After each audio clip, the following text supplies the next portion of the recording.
In this video, we'll be taking a look at 5 NHL games happening on January 10, 2026, and providing you with free team picks and total picks for each one of those games, so 10 picks in total. Welcome back to Cash Out Sports. Let's dive right into it. Oh, and don't forget to subscribe and to click the bell icon to get notified as soon as these videos get released, so that you have more time to plan out your bets as we provide these videos on a daily basis. I can guarantee that you'll have all the important information that you'll need on these 5 NHL games after fully watching this video.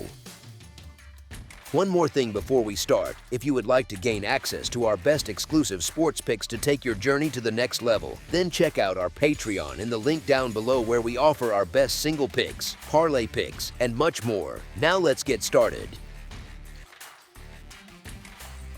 New York Rangers versus Boston Bruins. This one in Boston feels like one of those early afternoon games where the building wakes up a little grumpy and then slowly decides who it is going to love and who it is going to boo for the next 2 hours. You have one team that has been getting punched in the mouth for a couple of weeks, and another that finally remembered how to string together something resembling momentum, even if it is still a bit fragile. The standings say these two are in the same weight class, but the mood around them is very different right now. New York has that strange split personality going on. The road record looks respectable, but if you zoom in on the current stretch, it is a lot more uh-oh than all good. They have dropped 4 of their last 5, including that flat loss in Buffalo where they never led and gave up 5 again, and that is the kind of result that lingers in a room when you are already frustrated. On top of that, the structural pieces that normally let them play right on the edge are not all there right now, with their star goalie on injured reserve and their top right-handed defenseman on long-term injured reserve, plus a couple of useful forwards shelved. So the identity they like to lean on, the take some chances, our backbone will clean it up style, suddenly has a lot more risk than reward built in. That throws a big spotlight onto the veteran in net who is almost 40, still extremely competitive, and still capable of looking brilliant for long stretches, but now has to carry the workload instead of just slamming doors on select nights. He has put up strong numbers in limited work, which is impressive at his age, but he is also coming off a game where he was chasing the play while the skaters in front of him leaked odd man rushes and backdoor looks. You can ask an older goalie to be sharp, you just do not want to ask him to be Superman every single game behind a blue line that is missing its most calming presence, and that is pretty close to what New York is asking here. Boston, on the other hand, is not exactly cruising through a picture-perfect season, but there is a clear sense that they have steadied the ship a bit after that ugly December. They have won 3 of their last 5, including a comfortable home win over Calgary where they spread the scoring around and finally got the building smiling again, and they followed that up with a competitive game against a very hot Seattle team, even if the scoreline ended up looking wild. This is still a bruised group, missing key defensemen and forwards, but they have shown they can throw together a working, professional game on home ice even when the lineup card looks like a puzzle. Defensively, Boston is not the lockdown monster it was a couple of seasons ago, and the numbers back that up, with their goals against sitting a bit north of 3 per game this season, but context matters. They have been juggling pairings for weeks, living without their #1 defender after facial surgery along with multiple other blue liners. And somehow they still keep finding ways to play just enough structured hockey for their goalie to see what he needs to see, especially at home. It is not pretty, and it is certainly not low stress, but it is usually good enough when you pair it with their ability to punch back on the scoreboard. And that is really where the gap shows up for me. Boston looks like a flawed but functioning team that still knows who it is in front of its own fans, while New York looks like a team trying to remember what it is supposed to be without its usual safety net. In a tight price range where you are being asked to back only a modest home favorite, the side that has the healthier room, the steadier trend line over the last week, and the less chaotic list of who is hurt now on the board gets the nod for me here. As our first pick for this matchup, the Boston Bruins money line is our full game side pick. On paper, you might look at the profiles and think 2 teams that can defend when they want to, 1 pretty solid goalie on each bench. Maybe this settles into a chess match. But if you look at what they have actually been doing lately, the pattern tilts toward swings, spikes, and scoreboards that get a lot more work than the reputations might suggest. Start with Boston's recent run. Their last 5 have landed on 5, 11, 5, 8, and 3 total goals, which is a polite way of saying the Bruins have played some totally normal games and some absolute circus acts in the same 2-week span. When they get into trouble, it is usually because they lose their defensive spacing for a stretch and start bleeding rush chances. But the funny thing is that their offense often wakes up exactly when that happens, so their bad nights tend to be the kind of games that neutrals love to watch. New York has quietly been living in that same neighborhood recently. Their last 5 have finished at 7, 5, 6, 9, and 5 total goals, and that run includes that Winter Classic outburst in Miami where they lit up the defending champs, plus the recent losses where they still managed to put pucks in the net, but could not keep the dam from breaking in their own zone. Even when they play a good defensive period, there seems to be at least one stretch most nights where the structure falls apart, the legs look heavy, and the game opens up in a hurry. Layer the injury situation on top of that and it nudges things further toward offense. New York is missing its #1 goalie, its primary puck-moving defenseman, and a couple of forwards who normally help them exit the zone cleanly, which means more hemmed-in shifts and more tired line changes, and tired legs tend to mean bad reads and late sticks. Boston is hardly untouched either, with their own blue line and forward group still patched together and several key names either on injured reserve or coming back on a tight timeline, which usually shows up in the form of coverage mix-ups, miscommunication, and penalty kills that look a little scrambled. The goaltending matchup does not scream goal fest, but it does whisper this might get leaky if the game state turns. You have a home goalie who has been perfectly fine by the raw numbers but has been asked to clean up more grade A looks than he probably deserves, and a road goalie with excellent personal stats who is suddenly staring at a world where his workload and his margin for error are both increasing at the same time. Give that combination a matinee start, special teams that can do real damage when they get going, and 2 groups that have been living on a razor's edge defensively, and you have a recipe where one weird bounce, one early power play goal, or one sloppy line change can take the number from comfortably under pace to now we need another goal to stay alive very quickly. So while the posted total sits in that middle range where you can make a case either way, the actual way these two have been playing lately, with their recent scores, their injury-shaped defensive issues, and their tendency to trade chances once the game opens up, pushes me toward expecting this one to climb higher more often than not. As our second pick for this matchup, over the projected total is our full game total pick. Detroit Red Wings versus Montreal Canadiens. If someone had written the script for this NHL season back in September, I doubt they had Detroit visiting Montreal with a share of first place in the Atlantic on the line, circled as a must-watch scene. Yet that is exactly what we get here, with both teams sitting on 56 points, Detroit at 26-15-4 and Montreal at 25-13-6, 2 surprise co-leaders who have crashed the contender table at the same time. On one side, you have a Canadiens group that has turned into one of the most dangerous attacks in the league, sitting in the top 5 in goals per game at roughly 3.4 and carrying a tidy +9 goal differential, the kind of profile that tells you they do not just win, they often win with a little extra. On the other side, there is Detroit, good in its own right and scoring a bit over 3 goals a night, but with numbers that tell a slightly different story, nearly even on goals for and against and a touch more grind your way through than outright steamroller when you line the stats up next to Montreal. Recent form only adds more fuel to the whole thing, which is why this does not feel like some random Saturday on the calendar. It feels like a mini checkpoint. Montreal comes in on a scorching 8-1-2 stretch, including that 6-2 pounding of the Florida Panthers at the Bell Center. And those are not just any Panthers. They are the 2-time defending Stanley Cup champions, which gives that win a very different weight when you are thinking about who these Canadiens think they are now. Detroit answers with its own kind of flex, 7-2-1 in the last 10, and that 5-1 win over Vancouver where a veteran star quietly joined the 500-goal club, a very short list that usually belongs to names kids put on the back of their first replica jersey. So one team is coming off knocking down the champs in loud fashion, the other is coming off a milestone night wrapped in a blowout, and if you pretend that does not seep into the way both benches feel walking into warm-ups, you are kidding yourself a little. Then there is the part that might stick in Detroit's mind a bit. Montreal has already gone into their building earlier this season and walked out with a 5-1 win. That is not some ancient memory. It is this same season, same core players, and it shows that when the Canadiens get their pace and pressure going, they already know how to pull apart this particular opponent over 60 minutes. Of course, hockey has a sense of humor, and past results are not a cheat code, but it does remove the mystery for Montreal. They are not wondering, can we handle these guys? They are wondering, can we do that again in front of our own fans? Everything up to this point, the records, the points, the goal totals, that win over Florida, the milestone game against Vancouver, the earlier 5-1 meeting, all of that is grounded in what has already happened this season and is sitting there on NHL.com and ESPN for anyone who wants to double-check.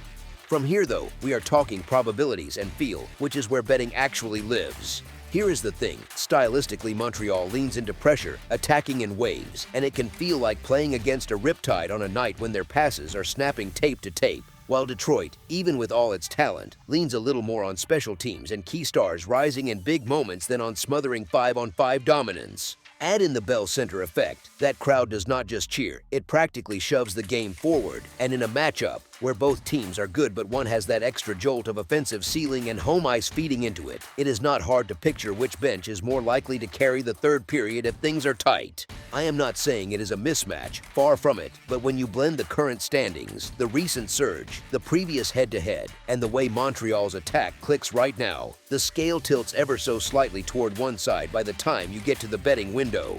As our first pick for this matchup, the Montreal Canadiens on the money line as slight home favorites is our full game side pick. Montreal has already hit 149 goals scored and 140 allowed through 44 games, which gives you that blend of we can blow you away and we will absolutely trade chances with you, roughly 3.4 goals for per night and a bit over 3 against. Detroit's profile is similar in shape, just a touch more muted, 139 goals for and 140 against, sitting in that just over 3 for and just over 3 against pocket that almost screams 6.5 type total before sportsbooks even publish a number. Put those two scoring curves on the same sheet of paper and, averaging things out like a casual Excel nerd, you already end up in a world where a typical meeting between these versions of the Red Wings and Canadiens lives somewhere in the 6 to 7 goal neighborhood. That is before you even talk about how messy this game can get once whistles start flying. Montreal is not just near the top of the league in total penalty minutes, they are living very comfortably inside the top 5, with more than 460 minutes in the box already, and that kind of undisciplined edge is fantastic if you enjoy chaos and absolutely brutal if your money is sitting on an underdog. Detroit has carried over its identity as a power play threat, sitting north of 24% this season after leading the league with 27% last year, and Montreal's own power play is over 22%, which means most penalties here are not just breathers, they are real scoring chances for both benches. Neither penalty kill has been so suffocating that you feel relaxed when your team is down a man, so each borderline call has a realistic chance to turn into one more mark on the scoreboard rather than a harmless 2-minute pause. And if you look at the very recent scoreboard, it just keeps whispering the same story. Montreal just put 6 on those 2-time defending champion Panthers and still gave up 2. Detroit just hung 5 on Vancouver while allowed 1 at the other end, and that earlier meeting between these exact teams finished 5-1 in favor of the Habs. 3 straight relevant games in this recipe that all shoved the final total past the kind of mid-6 number books tend to post. Sure, 3 games is not some giant data set, but when those 3 line up with the season-long averages, it stops feeling like a fluke and starts feeling like the natural range for this matchup. Let me explain why the rhythm of a game like this often pushes upward instead of tightening up. You have 2 confident offenses, both coming off statement wins, both knowing they can score in bunches, dropping into a high-energy building on a Saturday night in January. That is not usually a script for a sleepy chess match. Maybe the first few minutes are tight. Nobody wants to be the first one on the wrong side of the highlight pack. Then 1 penalty, 1 deflection, 1 rebound that bounces the wrong way. And the whole thing shifts from careful to we have to answer that for whichever side falls behind. Once that happens, you start getting longer stretch passes, defensemen joining the rush, and the sort of traded chances that look great in a TikTok clip and terrible for anyone who went low on the total.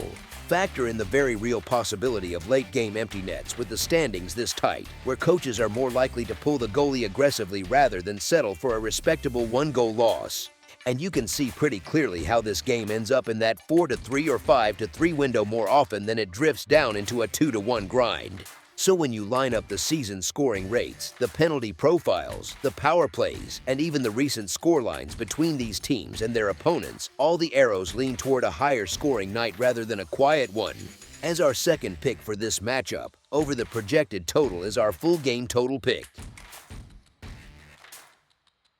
Seattle Kraken versus Carolina Hurricanes. Carolina coming into this matchup feels a bit like the boss level on a long road trip storyline for Seattle. You have this team that spends shift after shift tilting the rink, living in the offensive zone, and peppering goalies with one of the highest shot volumes in the league. And they get to do it in their own building, with last change, against a group that still sits near the bottom of the league in shots on goal and spends a lot more time without the puck than with it. It is not just that Carolina is winning, it is how they are winning. They pile up pressure, force long defensive shifts, and by the third period you can almost see opponents making the kind of tired mistakes that turn a close game into a 2 or 3 goal margin.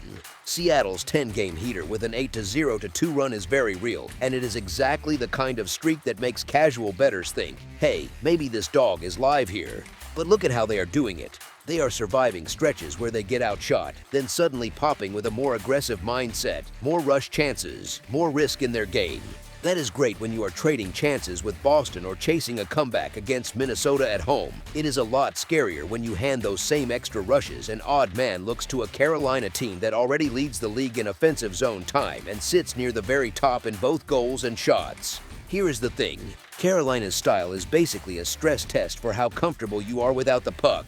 They roll 4 lines, activate their defense, and keep turning small wins on the forecheck into extended cycles. Seattle's defensive numbers look better during this point streak, but bigger picture they still allow a heavy diet of chances against. And when you put that up against a volume shooting monster like Carolina, the gap between these two gets magnified the longer the game goes. It is not just whether Seattle can hang for 20 minutes, it is whether they can keep their shape for 60 in a building where Carolina so often finds that one big surge that blows the game open.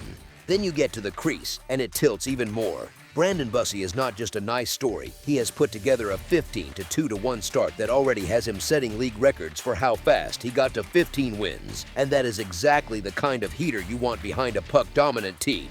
On the other side, Seattle has been leaning hard on Philip Grubauer and Joey Daccord through this run, and there is only so long you can ask your goalies to erase shot deficits against the very best shooting teams before something gives. Over a single game that can still break Seattle's way, sure, but if you are handicapping who is more likely to win by margin and not just squeak out a 1-goal result, Carolina's combination of structure, shot volume, and goaltending form gives them far more paths to covering the favorite number than Seattle has to springing an upset against the spread. Layer in the personnel context and it stays tilted. Seattle is still working around key absences, including Jaden Schwartz on injured reserve and Brandon Montour out on the back end, plus the ongoing question around Jordan Eberle's health, so their top 6 and their power play rotations are being patched together. Carolina has their own injuries, especially on the blue line, but their system is built to absorb that kind of hit, and the forward group they are rolling out right now is deep, fast, and works the boards in a way that punishes tired legs. Over 60 minutes, that is the exact recipe you want if you are laying a puck line. As our first pick for this matchup, the Carolina Hurricanes to cover the spread as favorites is our full game side pick. You have one team that already lives in the offensive zone, sits near the top of the league in goals per game, and has shown in the last couple of weeks that it can turn games into track meets, and another team that just discovered it really likes playing a higher risk, higher reward style and suddenly finds itself on a double-digit point streak with its offense finally waking up. That is usually not the recipe for a tight, sleepy 2-1 kind of night. Carolina's recent run tells you a lot about their scoring environment. They just played that 7-5 fireworks show against Montreal where they still put 5 on the board even in defeat, then followed it up by hanging 6 on Dallas and 5 on Anaheim. Those are the kinds of games where you can see the blueprint, heavy shot volume, lots of puck possession, and when things get loose they have no problem trading chances because their forwards can turn broken plays into goals in a hurry. Even when they clamp down, the floor on their offense stays high because they simply generate so many looks from the point and from below the dots. Seattle, on the other hand, has basically flipped a switch with the puck during this 10-game streak.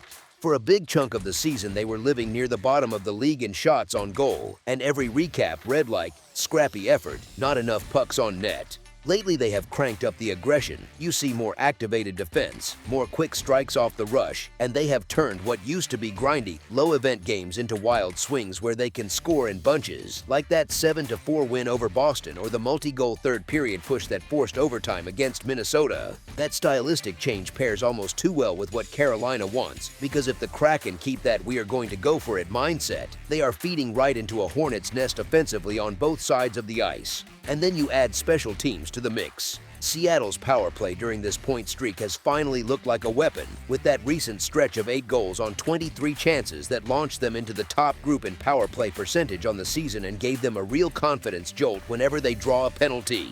Carolina's penalty kill is strong, but when you have one team that draws penalties with sustained pressure and another that has rediscovered its power play touch, you increase the odds of extra man goals kicking the total along. Flip it the other way and Carolina's own man advantage, backed by that shot volume and offensive zone structure, always has a chance to cash in if Seattle's penalty kill wobbles even a little. Add in tired legs, long travel, and the reality that if this game gets away on the scoreboard, neither bench is going to play it safe in the third, and it starts to look like one of those nights where 6 or more goals is not some outlier script. It is one of the main paths the game can reasonably take. As our second pick for this matchup, over the projected total is our full game total pick. Vancouver Canucks versus Toronto Maple Leafs. Toronto gets this one on home ice, with Vancouver skating in as the visitor, which already shapes the feel of the matchup before the puck even drops. You have the classic contrast here, a Toronto team that still carries the aura of a heavyweight on paper, and yet has a habit of making things more dramatic than their fans would prefer, and a Vancouver group that tends to linger in games like that guest who never quite finds the exit. Honestly, that contrast is part of the fun. Let me explain. Toronto at home usually wants the game tilted their way, with the puck moving north, quick touches, and stretches where they string together shifts that feel like waves. They are most comfortable when they can turn the game into something driven by skill, tempo, and puck control rather than a slow, grinding chess match. Vancouver, on the other hand, is often more comfortable living in the spaces between those waves, using structure, discipline, and those little moments where they absorb pressure, then try to flip the ice with a clean breakout or a smart counter. It is not glamorous, but it can be maddening for an opponent that wants rhythm. Here is the thing. In Toronto's building, with last change and that crowd that rides every rush, the ice tends to slant toward the type of game the Leafs prefer. The coaching staff can chase matchups they like, protect their weaker spots a bit, and feed their most dangerous units the softer minutes and offensive zone looks when it matters most. Vancouver can absolutely lean into their structured, stubborn side and try to slow it down, clog the neutral zone, and stretch shifts into long, patient battles. But over 60 minutes, that is a big ask against a home team that keeps trying to push the pace of decisions and force defenders into uncomfortable reads. It creates this tug of war. One side wants something tight and methodical, the other wants something more open and expressive, and the rink itself, the energy, even the way the game tends to be managed, often nudges things toward Toronto's preferred script. If this matchup drifts toward who can land the cleaner, heavier punches, rather than who can sit back and win a quiet tactical duel, that tilt in style, plus the subtle boost from the building and the matchups, points us in a pretty clear direction for the spread, even if it never feels totally stress-free for anyone holding a ticket. As our first pick for this matchup, the Toronto Maple Leafs money line is our full game side pick. This does not really feel like one of those cold, forgettable January games where both teams just go through the motions and everyone checks the clock. It feels more like the kind of night where both benches get dragged into a higher tempo than they really meant to play, and both fan bases ride that emotional roller coaster where every missed clearance suddenly feels huge. Toronto is not exactly wired for quiet, low-event hockey in matchups like this, especially at home. They tend to push the pace, lean into their offensive instincts, and accept that trading chances is the price of doing business. You see it in how their games so often swing on a stretch of a few minutes rather than a slow grind of blocked shots and safe plays. Even when they try to clamp down, the talent on the ice keeps pulling the game towards something more expressive. Vancouver, for its part, might prefer structure, but they are not strangers to more chaotic stretches when they get forced into them. Give them space in transition, a loose puck in the neutral zone, or a broken play around the blue line, and suddenly what looked like a controlled shift turns into an odd man rush or a scramble where anything can happen. They may not go hunting for a track meet, but once they are in one, they can still throw punches of their own. Here is where specials and game flow sneak into the story. A matchup like this carries real volatility on special teams, with both sides having the pieces and the mindset to punish mistakes on the power play. One bad change, one lazy stick, and now you have a man advantage that can swing momentum in a hurry and turn a tight game into something far looser. Layer on the third period game states we see so often, where one team chases the game, stretches the ice, and maybe pulls the goalie earlier than expected, and you get those wild final 5 minutes that totals bettors both love and fear. So instead of a slow, suffocating style where both teams sit back and admire how tidy their structure looks, this shapes up much more like a game that breathes a little, that swings back and forth, and that opens up in pockets, especially if an early goal forces the other bench to push. When you put that all together, the overall feel leans much more toward a night where the offense for both sides has plenty of chances to write itself into the story, instead of a cautious stalemate where everything gets bottled up. As our second pick for this matchup, over the projected total is our full game total pick. Los Angeles Kings versus Edmonton Oilers. Edmonton comes into this matchup looking like a team that finally remembered its own script, while Los Angeles arrives looking a bit like someone who clicked shuffle on their season and did not love the result. The Oilers are fresh off that statement win over Nashville, where they poured in goals and their captain kept his point streak humming along, then followed it up with that gutsy comeback in Winnipeg that said more about their belief than any spreadsheet could. You can feel the mood around them shifting, from tense and frustrated to that dangerous kind of confident where the building starts buzzing again before the puck even drops. They are stacking points, sitting right in the thick of the Pacific race with a record that says contender more than question mark, and there is a real sense that this stretch has been about reestablishing who drives play and who chases it. On the other side, the Kings show up with the body language of a team that knows the schedule has not been their friend lately. They have dropped a big chunk of their recent games. They just got handled in Winnipeg, and this spot has that classic road-weary feel, another game in a busy run, where the legs are heavy and the decisions get a half-second slower. That might sound small, but in the NHL a half-second is the difference between making a clean breakout and fishing the puck out of your net. It does not help that Los Angeles is missing key pieces right down the middle, with their captain and other important forwards out or banged up, so the entire structure feels a little hollowed out. Instead of rolling their usual spine, they are asking call-ups and depth guys to punch above their weight in a loud Canadian rink on a Saturday night, and that is a rough ask. What really tilts the ice in this matchup is how each team's strengths match the other side's fatigue. Edmonton's power play has that everyone in the arena knows what is coming but you still cannot stop it vibe, and now it gets to attack a tired penalty kill that has already been stretched by injuries and travel. The Oilers still have their full high-end core intact, the same group that has carried them through long playoff runs, and they know how to smell weakness in a visiting team that is hanging on at the end of a road patch. Layer on top of that the emotional kick of a pre-game ceremony for a 1,000-point milestone, with the crowd tuned up and the star players wanting to put on a show, and suddenly you are asking a thin Kings lineup to weather a storm in the first 10 minutes just to settle into the game. That feels less like a coin flip and more like a spot where the deeper, healthier, and better rested team can gradually push the game in its direction as the minutes pile up. As our first pick for this matchup, the Edmonton Oilers money line is our full game side pick. It is easy to picture a track meet with broken plays, but when you look at how these two teams are actually arriving, the story feels a lot more controlled than that. Edmonton does score at a strong clip and their power play is lethal, no question, but they are not just trading rushes for fun anymore. They have been trying to manage games and protect leads instead of turning everything into a pond hockey festival. Los Angeles, for its part, still carries the DNA of a structured, defense-first group, and even through their slump they have managed to keep a lot of games stuck in that tight, uncomfortable middle where every mistake feels huge. Here is the thing, though. The Kings have lost a big chunk of their offensive spine with those injuries and absences up front, so even when they get to the good areas, there is a bit less finishing talent on the ice to actually cash in. You can feel that in the way their games tilt toward hard, grinding shifts that end in chips off the glass instead of highlight reel backdoor plays. Coaches in this exact situation, tired team, short roster, tough road building, usually do the same thing.